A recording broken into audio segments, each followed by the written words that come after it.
उड़ीसा के जगन्नाथपुरी में एक लड़की रहती थी जिसका नाम बेला था। बेला को संत जयदेव जी के रचित गीत गोविंदम के पद अत्यंत प्रिय थे। वो दिन भर अपने घर परिवार के कार्यों में व्यस्त रहती, लेकिन अपने प्रभु को स्मरण करते हुए प्रेम पूर्वक गीत गोविंदम के मधुर पद गुनगुनाती रहती थी। एक दिन पूर्णिमा की रात बेला के पिता ने उसे नींद से जगाया और कहा, पुत्री, पूर्णिमा के कारण चंद्रमा की रोशनी फैली हुई है। कृपया खेत से बैंगन तोड़ लाओ ताकि हम प्रातः उन्हें बेच सकें।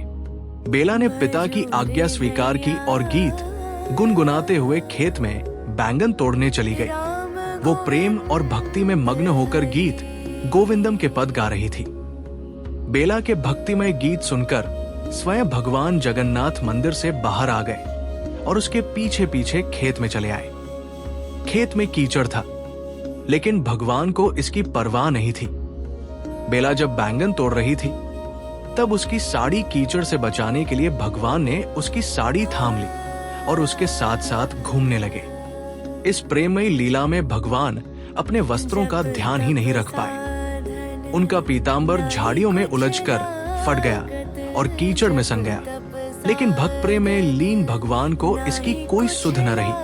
अगले दिन जब जगन्नाथ मंदिर के पट खुले तो पुजारियों और राजा ने भगवान का फटा और कीचड़ लगा पीतांबर देखा।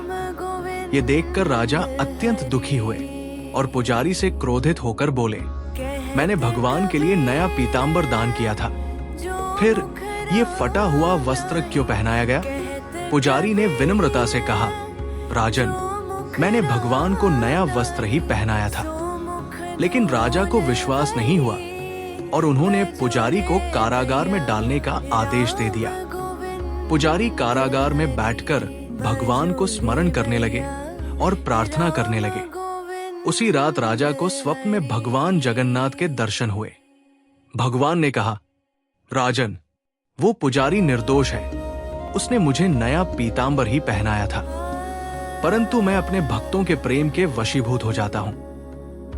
जब मेरी प्यारी भक्त बेला भाव विभोर होकर गीत गोविंदम गा रही थी तो मैं उसका संगीत सुनने के लिए खेत में चला गया। वहीं मेरा पीतांबर झाड़ियों में उलझकर फट गया और कीचड़ में संग गया। यदि तुम्हें विश्वास न हो तो खेत में जाकर देखो, वहां अब भी मेरे वस्त्रों के अंश पड़े होंगे।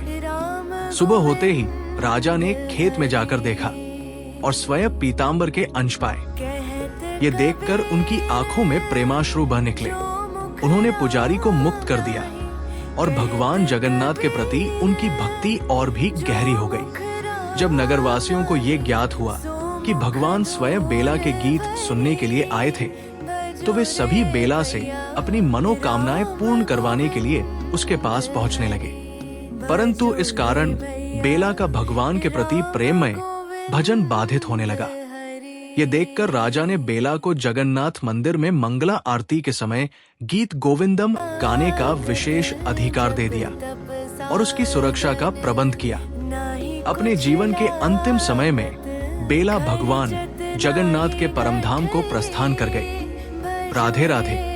अगर आपको ये कथा पसंद आई हो तो चैनल को सब्सक्राइब करें, वीडियो को लाइक करें और अपने श्रद्धालु मित्रों के साथ शेयर करें। धन्यवाद।